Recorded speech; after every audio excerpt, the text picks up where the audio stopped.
സീതാദേവിയെ രാമൻ സ്വയംവരം ചെയ്ത ദിവസമായി ചിലർ വിഷുവിനെ കണക്കാക്കുമ്പോൾ കൃഷ്ണഭക്തരെ സംബന്ധിച്ചിടത്തോളം നരകാസുരനെ ശ്രീകൃഷ്ണൻ നിഗ്രഹിച്ച ദിവസമാണ് വിഷു. മറ്റൊരു ഐതിഹ്യപ്രകാരം ശിവനാണ് വിഷുവിന് പ്രാധാന്യം. ദക്ഷയാഗത്തിൽ ദക്ഷൻ ശിവനെ അപമാനിച്ചു. ചിലർ ശിവനെ അനുകൂലിച്ചും ചിലർ ദക്ഷനെ അനുകൂലിച്ചും സംസാരിച്ചു. ദക്ഷന്റെ മകളുടെ ഭർത്താവാണ് ശിവനെന്നും അതുകൊണ്ടുതന്നെ ദക്ഷന് അച്ഛന്റെ പദവിയാണെന്നും ദക്ഷന്റെ പ്രവൃത്തികളെല്ലാം ശരിയാണെന്നും സൂര്യൻ അഭിപ്രായപ്പെട്ടു. പ്രപഞ്ചരഹസ്യവും ത്രിമൂർത്തികളുടെ പ്രാധാന്യവും അറിയാവുന്ന സൂര്യൻ കേവലം പ്രഭുവായ ദക്ഷന്റെ പ്രീതിക്കുവേണ്ടി ശിവനെ വിമർശിച്ചപ്പോൾ തന്നെ സൂര്യ തേജസ് ക്ഷയിച്ചുവെന്നും ഐതിഹ്യം. വിഷുദിനമാണ് ഇങ്ങനെ സംഭവിച്ചതെന്നും ശിവന്റെ പ്രാധാന്യവും ശക്തിയും പ്രപഞ്ചത്തിനു മുമ്പിൽ ഇതിലൂടെ തെളിഞ്ഞുവെന്നുമാണ് ഐതിഹ്യം. തേജസ് നഷ്ടപ്പെട്ട സൂര്യന് ശിവന്റെ ശക്തി മനസ്സിലാകുകയും ശിവന്റെ ശക്തിയുടെ വളരെ ചെറിയ ഒരു അംശം മാത്രമാണ് താൻ എന്ന് ബോധ്യം വരികയും ചെയ്തു. കശ്യപ പ്രജാപതിയുടെ നിർദ്ദേശാനുസരണം പാപമോചനത്തിനായി അന്നുമുതൽ 10 ദിവസം സൂര്യൻ ശിവനെ ഉഗ്ര തപസ് ചെയ്തുവെന്നും ഓരോ ദിവസവും തേജസ് കൂടിവന്നുവെന്നും 10-ാമതയം ദിവസം പൂർണ്ണ തേജസ്വിയായി മാറിയെന്നുമാണ് ഐതിഹ്യം.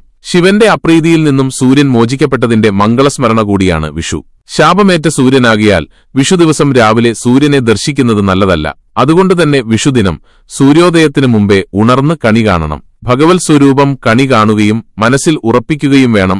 കണി കണ്ടാൽ പിന്നെ ഉറങ്ങരുത്. വിഷുദിനം സൂര്യനെ കണി കണ്ടാൽ അപമാനമുണ്ടാകും എന്ന് വിശ്വാസം.